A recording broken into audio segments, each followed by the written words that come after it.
ओम शांति। आज प्यारे मीठे बाबा के मुरली मंथन की डेट है 19 जून 2023। तो आज मीठे मीठे बाबा अपने बच्चों से कह रहे हैं, मुख में मोलहरा डाल लो, अर्थात अपने शांति स्वधर्म में स्थित हो जाओ, तो माया कुछ भी नहीं कर सकती। भगवान कह रहे हैं, मुख में मोलहरा डालो, अर्थात अपने शांति स्वधर्म में स्थित हो जाओ। अपने आप को समझो कि मैं शांत स्वरूप आत्मा हूँ और मैं शांति के सागर भगवान की संतान हूँ। और कोई भी केओस में, किसी भी बात में आपको व्यर्थ में फंसना नहीं है, अटकना नहीं है, भटकना नहीं है ना। और नियति को मानना है, क्योंकि ये ड्रामा में जो भी कुछ हो रहा है सब में कल्याण समाया है। और किस तरह से ड्रामा में क्या रोल कब प्ले होना है, ये हम माता केकई के अनुभव से समझते हैं, जीवन के अनुभव से। क्योंकि अध्यात्म रामायण कहती कि एक रात जब माता केकई सो रही थी, तो उनके स्वप्न में विप्र, धेनु, सूर, संत, सभी देवता एक साथ हाथ जोड़कर आते हैं और उनसे कहते हैं, हे माता केकई, हम सब आपकी शरण में हैं। महाराज दशरथ की बुद्धि तो जड़ हो गई है, तभी तो वो राम को राजा का पद दे रहे हैं। अगर राम जी राजगद्दी पर बैठ गए तो उनके अवतार लेने का मूल कारण ही नष्ट हो जाएगा। माता, संपूर्ण पृथ्वी पर सिर्फ आप ही हो और आप ही में यह साहस है कि आप राम से जुड़े अपयश का विष भी पी सकती हैं। कृपया राम जी को जंगल भेजने का कार्य करिए। युगों युगों से कई लोग उद्धार होने की प्रतीक्षा में, साधु संतों का, राक्षसों का विनाश करना है। त्रिलोक स्वामी का उद्देश्य भूलोक का राजा बनना नहीं है। अगर वनवास न गए तो राम इस लोक के प्रभु नहीं सिद्ध होंगे, मर्यादा पुरुषोत्तम नहीं बनेंगे। ये कहते कहते देवता सारे घुटनों पर आ गए केकई के सामने। माता केकई की आंखों में आंसू बहने लगे। माता बोली, आने वाले युगों में लोग कहेंगे कि मैंने भरत के लिए राम को छोड़ दिया, लेकिन असल में मैं राम के लिए आज भरत का त्याग कर रही हूँ। मुझे मालूम है इस निर्णय के बाद भरत मुझे कभी स्वीकार नहीं करेगा। रामचरितमानस में भी कई जगहों पर इसका संकेत मिलता है कि उनके जिह्वा पे माता सरस्वती विराज गई थी, जब वो मंथरा की बातों में आकर राजा दशरथ को राम के लिए वनवास बोलने के लिए गई थी। कई जगह यह भी संदेश मिलता है, जब गुरु वशिष्ठ दुखी होकर भरत से कहते हैं, सुनहु भरत भावी प्रबल विलखी कहेउ मुनिनाथ, हानि लाभु जीवनु मरनु जसु अपजसु विधि हाथ। हे भरत, सुनो, भविष्य बड़ा बलवान है। हानि लाभ, जीवन मरण और यश अपयश, ये सब विधाता के ही हाथ में है। बीच में केवल हम माध्यम है, हम प्राणी तो माध्यम है।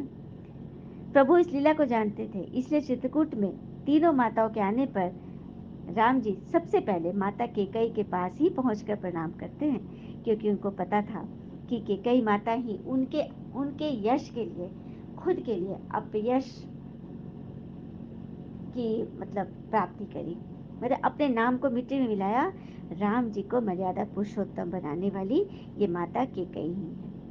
तो देखा सृष्टि का नियम, ड्रामा में कितना बड़ा अकल्याण में कितनी बड़े कल्याण की बात छिपी थी। तो बस घर परिवार में कुछ भी बात होती है तो मुख में वो लला डाल लो, क्योंकि कल्याण तो समाया हुआ है ना। प्रश्न है, एक शिव बाबा ही भोलानाथ है, दूसरा कोई भोलानाथ नहीं हो सकता, क्यों? उत्तर, क्योंकि एक शिव बाबा ही है जिसे अपने लिए कोई भी तमन्ना नहीं, वह आकर बच्चों को सेवाधारी बनते हैं, बच्चों को माया की गुलामी से छुड़ाते हैं, हर बच्चे को आप समान मास्टर ज्ञान सागर बनाते हैं, ज्ञान रत्नों से झोली भरते हैं। ऐसा निष्काम सेवाधारी दूसरा कोई हो नहीं सकता, इसलिए भोलानाथ एक शिव बाबा ही है।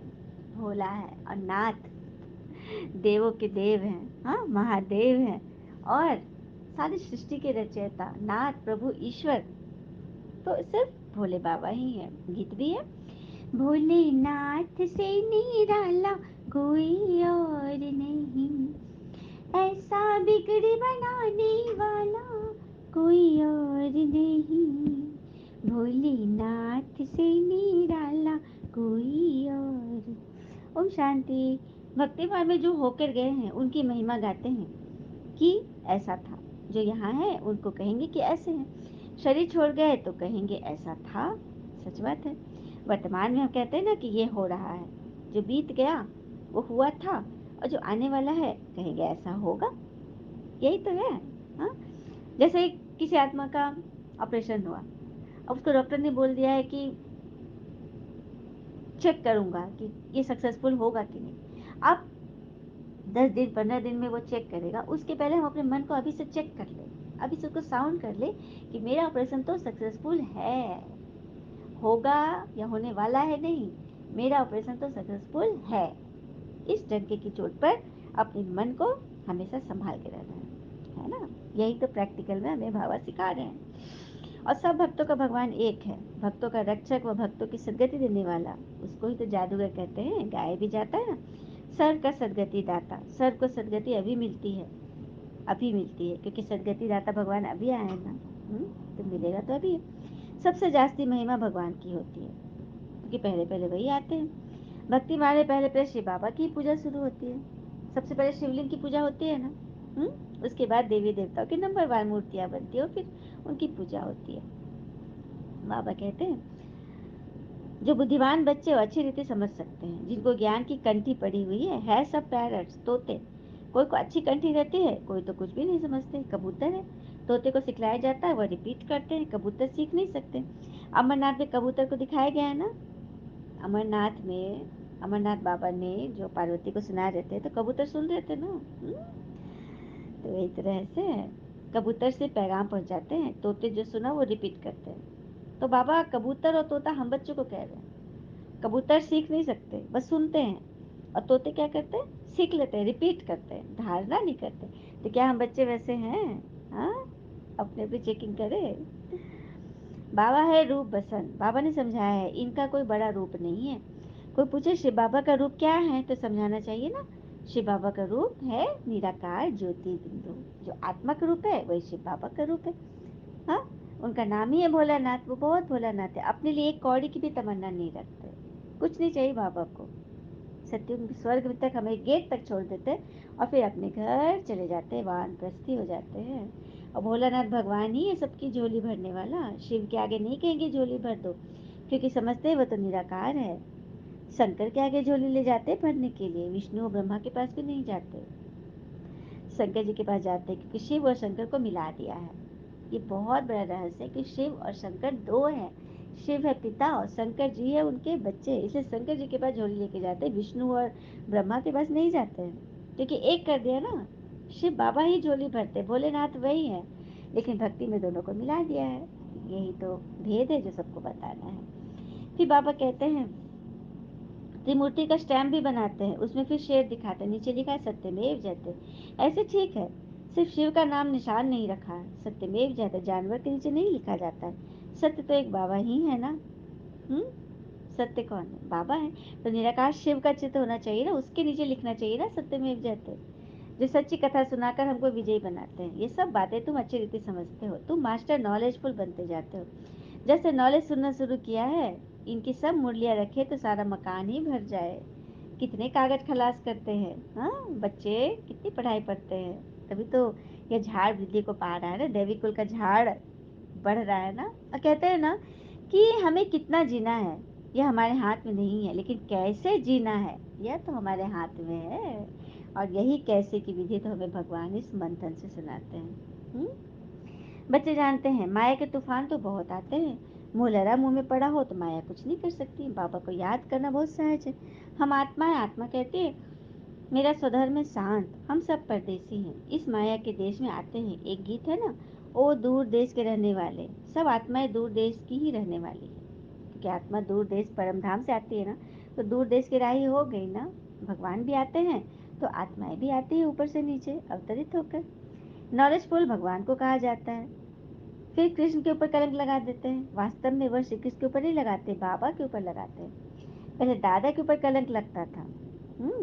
बाबा के आने पर कलंक लगाया है, चलते चलते राही ने आकर प्रवेश किया, तब से देखो कितने कलंक लगे। ब्रह्मा पिता की बात बता रहे, जब से शिव बाबा ने उनके तन में प्रवेश किया तब से तुमको कलंक लगने शुरू हुए ना। उसके पहले तो सभी राजा महाराजा चारों तरफ उनका डंका बजता था, उनकी वाहवाही होती थी, लेकिन जब भगवान आ गए तो फिर कलंक लगना शुरू हो गया कि ये झूठा है, ढोंगी है।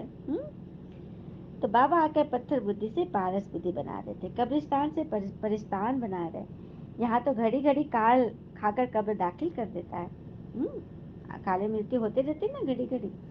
तो ये बाबा कहते हैं सत्युग में तुम्हें ऐसी दुनिया में ले जाता हूँ जहाँ काल का नाम है निशान नहीं, मृत्यु का नाम और निशान नहीं है।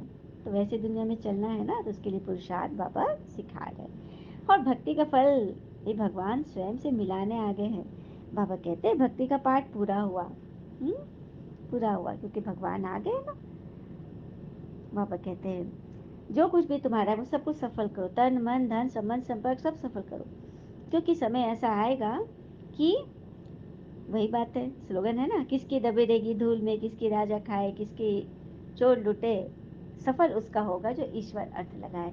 अभी अभी हाल में कल के न्यूज़पेपर में सुना था कि आज पानी का लेयर कैसा भाग रहा है, तो लोग उसके अंदर मशीन डाल डाल के कितने अंदर से तह से पानी निकाल रहे हैं। तो धरती की सतह जो है ना वो हिल रही है, भूतल अपनी जगह से खिसक रही है। कितने सेंटीमीटर तक वो खिसक चुकी है, क्योंकि जबरदस्ती हम उस पर ऑर्गन्स डाल के, मशीन डाल के अंदर से पानी निकाल रहे हैं, तंग कर रहे हैं। क्योंकि पता है तीसरा विश्व युद्ध पानी के लिए ही होगा, क्योंकि पानी जग से खत्म हो जाएगा, पीने लायक पानी ही नहीं बचेगा। इसलिए तो कहते हैं ना कि पानी को सेव करो, वेस्ट मत करो।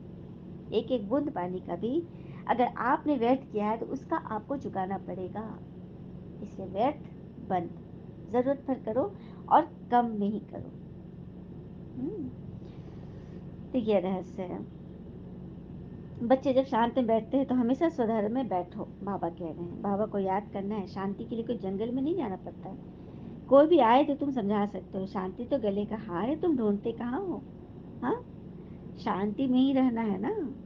अब देखो जैसे कि if someone has an issue with you, if someone has an issue with you and they are telling everyone except you, they don't have a real issue with you, they just enjoy the attention they get from talking about you। सुना किस तरह के लोग होते हैं। यदि किसी को आपके बारे में कोई इशू है, आपके बारे में कोई, उसके मन में कोई हलचल है, तो वो सबको बता रहा है एक्सेप्ट आपको। आपको नहीं बता रहा, आपसे प्रॉब्लम है आपको नहीं बता रहा, वो सभी को बता रहा है। तो इसे समझ जाओ कि वो उसका आपसे कोई इशू नहीं है, वो बस एंजॉय के लिए आपके बारे में लोगों से बातें कर रहा है। कोई इशू होता है तो वो आपके पास ही आता है कि उसको कोई इशू नहीं है, आपसे कोई खिटपिट नहीं है, बस वो मजे के लिए गॉसिप कर रहा है। तो उसमें क्या फंसना, क्या फंसना। हम्म चलो करने दो, जिसको जो करना है, सब अपना अपना हिसाब किताब स्वयं तैयार कर रहा है। इसलिए बाबा कहते हैं बच्चे अपने शांति में टिको, साइलेंस में तो नाटक होता नहीं है। साइलेंस में वो तो शांत स्वरूप में टिकना होता है। बाबा कहते हैं मीठे मीठे बच्चों, ये शिव बाबा कह रहे हैं, आत्माओं से बातें करते हैं, मामेकम याद करो। ये ब्रह्मा नहीं कहते, कौन कहते हैं, साक्षात स्वयं भगवान कहते हैं। कलकत्ता में ब्रह्मपुत्र नदी और सागर के संगम पर बहुत भारी मेला लगता है। ब्रह्मपुत्र एक है, मेला भी एक बार लगता है, तो यह भी यहाँ मेला लगता है। सागर न हो तो मेला थोड़ी ही कहेंगे, सागर पर मेला लगता है ना। यह मेला लगा है सागर और ब्रह्मपुत्र नदी के साथ। ज्ञान सागर भगवान है और ब्रह्मपुत्र नदी हो गई ब्रह्मा बाबा, और हम सब आत्माएं, इन सब का मिलन हो रहा है यहाँ। नदियाँ आकर सागर से मिलती है ना, तो वही रहस्य है। ये बाबा कह रहे अमेरिका आदि कितना बड़ा है, ये बम्बई आदि कुछ भी नहीं रहेगी, क्योंकि बम्बई समुद्र पर ही सुखाकर बनाया गया है। बाबा हर चीज का रहस्य हमें बताते हैं। हाँ, और कहते हैं ना जब तक रास्ते समझ में आते हैं तब तक लौटने का समय हो जाता है, यही जिंदगी है। इसलिए जल्दी जल्दी जिंदगी को समझ लो। हम्म लौटने से पहले अपने मन की ओर लौट जाओ। अच्छा, मीठे मीठे बच्चों प्रति भगवान की नमस्ते, हम बच्चों की भी प्यारे बाबा को नमस्ते। Good morning. धारणा के लिए मुख्य सार, पहले पॉइंट, अपने शांत स्वधर्म में स्थित रहना है। माया से बचने के लिए मुख में मोहरा डाल लेना है। पुरानी दुनिया से बेहद का वैराग्य रखना है। पुराने भिखारी स्वभाव संस्कार से विनाश के पहले अपना सब कुछ सफल कर लेना है। वरदान, अपनी हिम्मत के आधार पर उमंग उत्साह के पंखों से उड़ने वाले श्रेष्ठ तकदीरवान भव। अपने हिम्मत के आधार पर उमंग उत्साह के पंखों से उड़ने वाले श्रेष्ठ तकदीरवान भव। विस्तार है, कभी कुछ भी हो लेकिन अपनी हिम्मत नहीं छोड़ना। दूसरे की कमजोरी देखकर स्वयं दिल से कष्ट नहीं होना। क्या बोला बाबा ने, कुछ भी हो जाए लेकिन अपनी हिम्मत नहीं छोड़ना, दूसरे की कमज़ोरी देखकर स्वयं दिल से कस नहीं होना। पता नहीं हमारा तो ऐसा नहीं होगा, ऐसा संकल्प कभी नहीं करना। तकदीरवान आत्माएँ कभी किसी प्रभाव या आकर्षण में नहीं आती। वे सदा उमंग उत्साह में उड़ने के कारण सेफ रहती हैं। जो पीछे की बात, कमज़ोरी की बातें सोचते हैं, पीछे देखते हैं, तो पीछे देखना अर्थात रावण का आना। पीछे देखते हैं, बीती बातों में जाते हैं, अर्थात रावण को बुलाते हैं। सदा आगे को देखो और सेफ रहोगे। स्लोगन, हर एक की राय को सम्मान देना ही सम्मान लेना है। सम्मान देने वाले अपमान नहीं कर सकते। कोई कुछ भी बोल रहा है, उसकी राय को सम्मान दो। सम्मान देना ही वास्तव में लेना है। सम्मान देने वाले अपमान नहीं कर सकते, न ही अपमानित फील कर सकते हैं। अच्छा, ओम शांति। शुक्र है मुझे बाबा, वो बाबा के प्यारे प्यारे बच्चे, आप सबका जीवन सदैव शुभ हो। ओम शांति।